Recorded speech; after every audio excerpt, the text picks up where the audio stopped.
subscribe to our YouTube channel, and press the bell icon to get the latest tech updates from TechSole Blog. After launching iPhoneSE second generation back in March 2022, the company is now rumored to launch the third generation of iPhoneSE, and before the launch the upcoming smartphone renders has surfaced online by a Twitter user.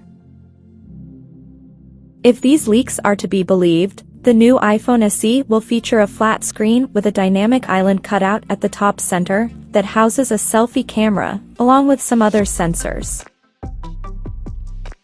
The rear panel of the phone is seen to have a single camera setup at the top left corner, including LED flash and a microphone. Apart from this, there is no other details of iPhoneSE has leaked so far.